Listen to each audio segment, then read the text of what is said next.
Hello, this video was supposed to come out a while ago, but I got burnt out with the original concept. I decided to work on a cracked gem instead to give myself time to really think on this game, which I'm glad I did. Well, anyway, the rest of the video will be a review of Shadow of the Tomb Raider. I intend these videos to cover the entire game, including spoilers. If you haven't played the game, I suggest doing so before watching this video. When I talk about certain sections, I may give a short explanation of what is going on, but for the most part, I expect you to know what I'm referring to. If you like the previous titles, it's another decent addition to the franchise. I'd recommend waiting for a sale though, as its value at $60 is very questionable. From this point on, the video will discuss spoilers for Shadow of the Tomb Raider. The first time I played Shadow of the Tomb Raider, I thought it was my favorite in the franchise. But after coming back to the game with a fresh mind, I think I have it actually tied with Rise for my least favorite, while 2013's Tomb Raider is at the top. On the gameplay side, it is the most balanced experience. The combat and exploration are more evenly distributed, causing the game to feel less like a giant shooting gallery and more like a proper adventure. But instead of using this as a great foundation to expand the sandbox, the gameplay has been restricted even more than in previous titles. The stealth was an option in Rise, granted it was pretty underdeveloped, but in certain sections of Shadow it is a requirement. What makes this even more frustrating is that Lara is killing enemies wielding guns, but the linearity of the section doesn't allow the player to pick any of this up. It truly shows how crafted the experience is by not allowing the player to make their own decision on how to approach the situation. I think that this part is a pretty fun stealth section, but I think that restricting the player this heavily was a mistake. What's a shame is that some sections of gameplay do allow for a more open approach, but often are broken if you maintain stealth for the duration of the section. It's pretty funny taking out all the enemies with stealth only for a helicopter to swoop in and broadcast that they found Lara on the radio. The game feels natural if you play it the way the developers intended, but any deviation from their formula ruins the immersion. All of this restriction reduces the value of the game because it makes it less replayable.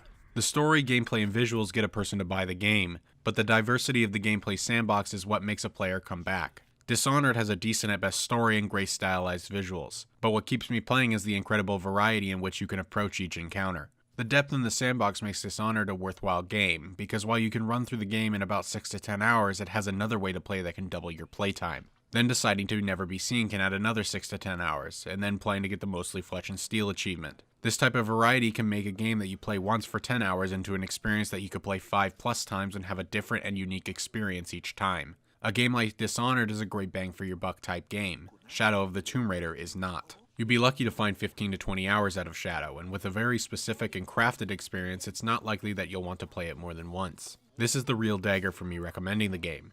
At $60, it just doesn't have enough meat on its bones to be a good value. Some may argue that the length of the game doesn't matter, as long as the quality of the content is worth it. I definitely agree, but the quality of the experience here is still not worth the asking price. When writing this, I can only think of one good example of interesting gameplay, and that portion is mainly because of the game's strong opening and how the gameplay enhances the story. Other than that one moment, the set pieces are not all that incredible. The one with the mudslide is basically just a repeat of the tsunami. The one where the Yakshil chase you out of the cave is visually cool, but if you think about its potential, it fails to impress. I'll talk about that in a minute. The exploration leads to some fun and interesting challenge tombs, but not many other things are worth exploring for. When following the main story, there is one set path during exploration. There is no place where your upgrades lead to shortcuts. They can lead to extra loot and tombs, but never the ability to skip portions of climbing as a reward. The combat is fine on its own, but compared to its competition, it's restrictive. In Uncharted, you can shoot while running, blind fire, and shoot on edges. In Shadow, you need to aim each and every shot and can't shoot while on ledges. While I can see the argument that this makes the game less realistic, I would argue that the pain that Lara endures is even less so. The worst part about the gameplay though is just how separate it is. The combat, exploration, and set pieces are all kept separate from each other. There are 2 instances where they are so close to overlapping, but like me in a social life, it never seems to connect. The one I mentioned a minute ago with the Yakshil is a perfect example. The Yakshil chase Lara out of the cave. This seems like a perfect opportunity to have Lara being chased from behind while having enemies in front to fight. You can see in this footage during my first time through that I was pulling out my rifle hoping that I would be going into an engagement. Then I try shooting at a Yakshil on a ridge and this happens. Nothing. Absolutely nothing. Imagine this section with the control scheme of Uncharted, where you can run and shoot. Having Yakshil pop out in front of you and having to keep running while taking them out would have been really fun. But instead we run down a linear path with nothing to do but hold W and hit space. Another section that was disappointing was actually the first hidden tomb. In this section you go through the tomb and get glimpses of the Yakshil early on. They later try to throw spiked boulders down on you. This initially had me super excited because I thought the game was finally going to bridge more than one gameplay type together. I was extremely let down when the section ended with no such experience. I know some people may feel I've been too harsh on the game thus far. I would definitely agree with you that I'm being extremely harsh with Shadow of the Tomb Raider. I'm being harsher with this game than I would have been with the other two, because this is the third game in the rebooted franchise. The first game got a pass on most of this stuff because it was the first attempt for a new take on Tomb Raider. It got a lot right with that first attempt and served as a great foundation to build off of. Rise refined the gameplay and made hunting and crafting more useful. While it still didn't make many leaps, the steps were enough of a change to make it more interesting. Shadow of the Tomb Raider feels like a lateral movement from Rise. The only things that have changed on the gameplay side is underwater swimming, more cover when using stealth, and some changes to climbing. The story has its moments of genuine intrigue, yet most are overshadowed by extremely poor writing and the lack of follow-through in Shadow's most interesting ideas. I'll get back to the story in a minute, but I wanted to be clear why I'm being so harsh with this game. And when Shadow is only willing to make baby steps towards improvement, I feel like I've been sold the same game twice. It's a shame that they didn't decide to take the game further, because I have faith in the potential that these games offer. I think they have the potential to be better experiences than the Uncharted games. I'm just frustrated that after 2 sequels, the developers can't seem to experiment with new things and crossover gameplay sections. Before moving on to the story, I wanted to take a brief moment to talk about the game's presentation, which for the most part is pretty excellent. The only real complaints that I have are that I think the brighter and cooler colors of Rise were more beautiful. Also, the smoke effects are absent, which is understandable since Rise was a very hard game to run due to the smoke effects, especially in the geothermal valley. Also, the variety in Shadow is a little lacking. It takes place for the most part completely in the Peruvian jungle. It's not a huge issue since the game is pretty good looking, but still the lack of variety was noticeable. The sound design is a massive improvement though. The guns actually sound like powerful death machines that they are, rather than toys. Overall, I think the game has a lot of effort put into its presentation. The rest of my complaints are nitpicks that are easily overlooked and most people won't really notice. Story has never been something that the Tomb Raider games have done very well in my opinion. The story here is okay and has its moments, but it also has some of the stupidest moments that I have ever witnessed in a story, similarly to its predecessor. Also, some of the most interesting ideas are never followed through to an interesting conclusion. Let's start off with the beginning of the story, which is subsequently my favorite part. After a quick and unnecessary tease of a plane crash, the game starts properly with Lara trapped in between a rock and a hard place. She gets out, but not before hurting herself. Jonah is back, which is good because they have some good chemistry. He asks if her leg is okay, and she responds with one sentence no man wants to hear. Want me to take a look at that wound? No, I'm fine. Skipping forward a little bit, Jonah asks about Laura's leg again, and she promptly ignores him. Also, on a side note, this is one of the most realistic scenes of someone describing something that I've ever seen. If you look closely, it is damaged. This number looks like a Maya 13, but what if it's really an 8? With precession, it... What? Precession. The Earth tilts, so over time, the stars appear in a different place on the horizon. Important if you're navigating by the night sky. Okay.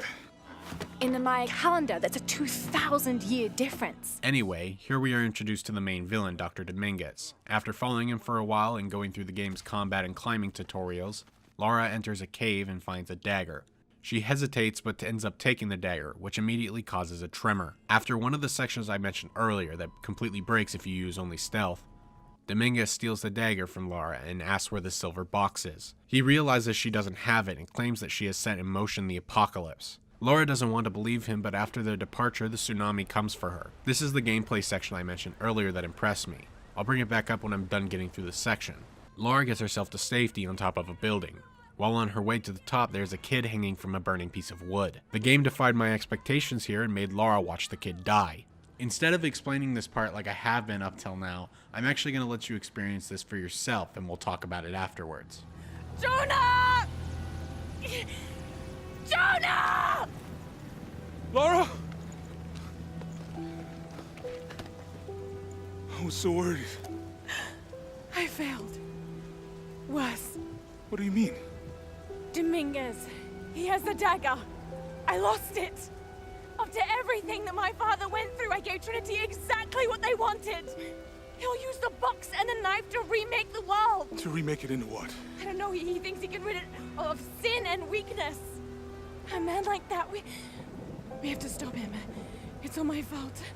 We'll figure it out, okay? I promise. No. We have to get to the hidden city before Trinity. We have to find the silver box. Okay, but first, we're gonna help these people get to safety, and then we'll go after the box. No one is safe.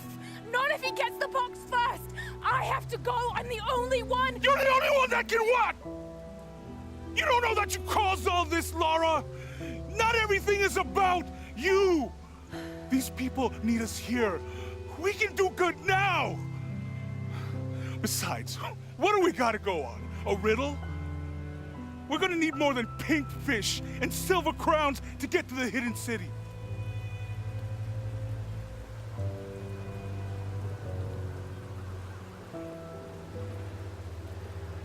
I'm gonna help these people. And then I'll find us a plan.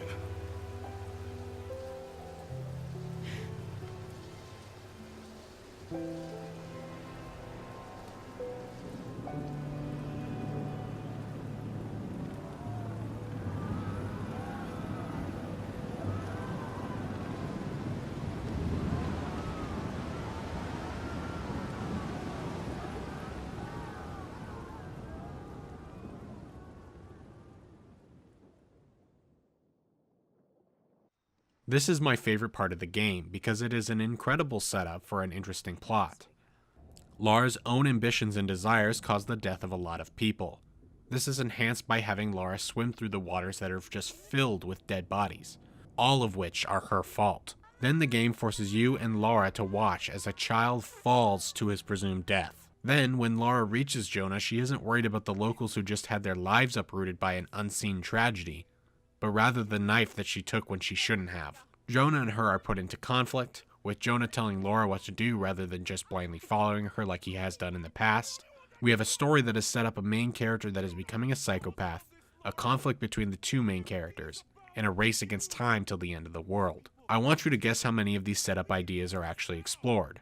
I'll give you a second to think. Okay, well if you said 0.5, then you're right.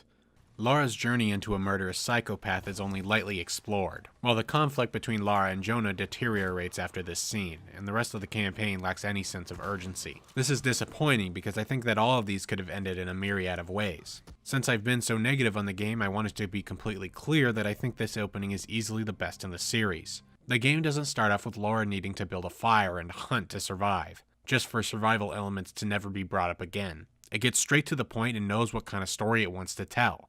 It's such a good setup, dare I say a great setup. I just wish this level of quality was carried out for the rest of the story. Anyways, let's talk about Lara's psyche. The game builds up Lara being a psychopath, and it all culminates in this moment where Lara believes that Jonah is dead. She comes out of the water in one of the most impressive moments during the campaign. She kills this defenseless man without any remorse. The game goes on a power trip by having the player and Lara wield a powerful machine gun, as enemies run and cower in fear from her. After crashing a helicopter, Lara drops to her knees and looks around at the carnage that she just caused. Here, Jonah shows up out of nowhere, and with no explanation of where he came from and why he didn't respond earlier when Lara was asking where he was on the radio. He then delivers the absolute worst line of dialogue in the game. Hey, are you okay? Are you okay? Are you okay is all you have to ask her as she is crying on the floor after killing a ton of people and shooting down a helicopter. Also realizing that her friend that she was told was dead is actually alive.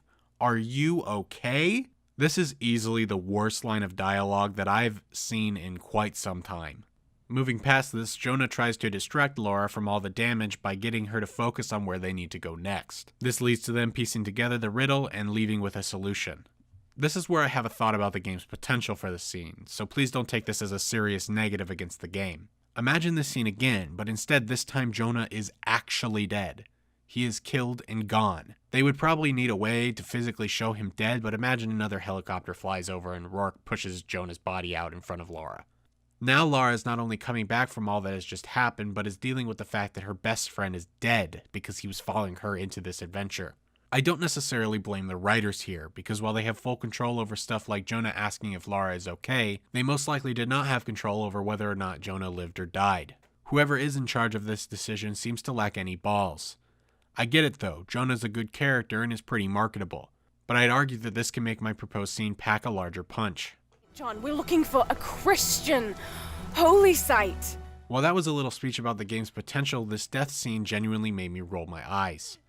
In this scene where Unuratu dies, you get to see everything I hate about deaths in any form of media. A death where the character is fatally wounded and as the main character holds them as they die. The dying character has the perfect amount of time to say everything they need to before slumping immediately, with no transition between alive and dead. This kind of writing makes me appreciate George R. R. Martin in that one opening scene from The Last of Us more and more. I feel this would have been a much more impactful scene if Unuratu just died. No prolonged death scene, no final words, just an important character dying in an instant. Death isn't always a slow, painful process. Sometimes it's an instant death that you can't reverse. This scene probably annoyed me more than it should have. To be fair, this is a problem in all sorts of shows, books, movies, etc. I think what really made me resent it is what happens right before.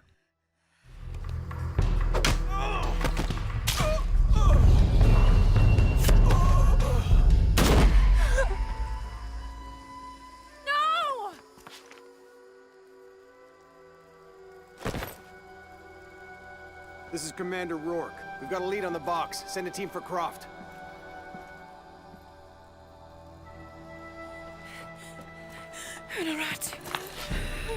What the fuck? Are you serious with this kind of stuff? I'm genuinely curious how this got in the game. I don't usually like saying that because we've all put, something in a piece of artwork or a piece of writing that we've made that people are like, why would you put that in? But I think that this is so dumb that I don't know how this got past a full writing team, executives, animators, etc. Rourke shoots Unuratu and has a clear shot at Lara and just leaves. Why? He even mentions later how he wished he had killed Lara back in Siberia during the events of Rise of the Tomb Raider. Croft, I know you're out there. I should have killed you in Siberia, but Dominguez was against it. That's on me. But I'm gonna fix that mistake. Now. So why doesn't he shoot you when he has a clear shot? There's no cover for Lara to get behind and fight back. Why are you leaving and calling a whole nother team to deal with her? This makes zero sense. I feel like that's the theme around the story in Shadow of the Tomb Raider. It's filled with a lot of stuff that would make it an okay story. Yeah, the main ideas lack follow through, but I think that would have made me more disappointed than upset. But this game has a tendency to add things in that just make no sense. Another example of something that makes no logical sense is this scene right before the mudslide. Jonah is injured, but has this girl whose name I forgot to help him. They walk away from Laura while she goes into a street and looks back to see the mudslide. This set piece feels exactly the same as the tsunami. That wasn't as obvious the first time through because I was more concerned on how Jonah and the girl were able to just walk away from this. Look at all this destruction that is going on around Lara. Yet they just walked away? Like, where did they go? This isn't as bad as the last one, since I would be fine if they showed them having some plan for escape, but man, it was distracting the first time though. One thing that confused me was this scene where Jonah talks about his brother, who died. Lara asks if he had the power to go back and be with him if he would. Jonah tells her no, that everything I love now is in it, referring to the world as it is. I think I rolled my eyes so hard that they might have fell out of my head, because the last thing I wanted was for a love story to bud from Lara and Jonah's friendship.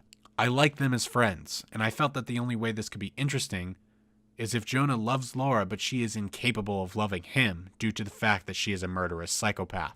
That could have been cool, but I was very glad to see that this never leads to a love story between the two. They work great as a pair of adventuring friends. My last major complaint about this game is that it leads up to one of the most anticlimactic endings I've seen in some time. For one, another one of our stupid moments comes up when every high-ranking member of Trinity is present for this final battle. They explain it over radio, and all just to kill them all and leave no Trinity left once the curtains close. This is Commander Rourke. The entire High Council is here to personally oversee our victory. The final boss fight is it's just really bad. You just run around and shoot him a little bit until you can stab him. You stab him like 5 times and it kills him. It doesn't really feel like the power of a god that he was trying to become. I don't want to harp on this too much since I think they should have just cut this out of the game. I don't think it was really all that necessary. Alright, I know I said that was my last major complaint, but I actually wanted to circle back around and talk about Laura's psyche one more time, because I don't feel like I properly explained why I think it's only lightly explored. The reason I thought Jonah's death would be a lot more impactful is because there was consequences to her actions. Lara only faces consequences once for making poor decisions, and that's right at the beginning. It's the only time she faces consequences. But at the end, Laura's smiling, she's got her friends, she saved the world. What else is wrong about the situation? She's just as happy as she was at the beginning. Maybe even more so. Maybe she's even more happy than she was at the beginning of the game. She's optimistic about the future. I just don't feel like she learned anything or had any transformation as a character. I don't feel like she's any different now than she was at the start of the game. If you've ever seen a show like Dexter, then you know that being a murderous psychopath is not something that is going to turn out well for you in the end. That's why I think it's only lightly explored, because there's not really much of a consequence for her actions other than the beginning of the game. The only character that really dies around her is Unuratu, and that one wasn't her fault. It just feels like other than the first hour of the game, she didn't really deal with anything that significant that would have changed her perspective on life. I was genuinely excited for this game. I thought that this would be the one to have an engrossing narrative, the one to finally cross the streams of gameplay, and the one to finally bring this series to the forefront. Instead, I got Rise of the Tomb Raider, but in Peru. I'm very disappointed with Shadow of the Tomb Raider. I think that these games have the potential to be some of the most incredible experiences that the gaming industry has to offer, but aren't willing to take the risks in order to get there. I hope that the poor sales that this game got will be a swift kick in the ass to Square Enix, to show that us gamers don't want reskins with simple additions to play. We want innovation. We want high quality storytelling. We want engaging gameplay sandboxes. We want a game to remember. Tomb Raider as a series has the potential to provide all of the above. I think that with the right people, these games could have been revered for years to come. But unfortunately, I feel like this may be the end of the line for Tomb Raider. This game might have been the straw that broke the camel's back. Instead of incredible video games, we might have to settle for imagining what could have been.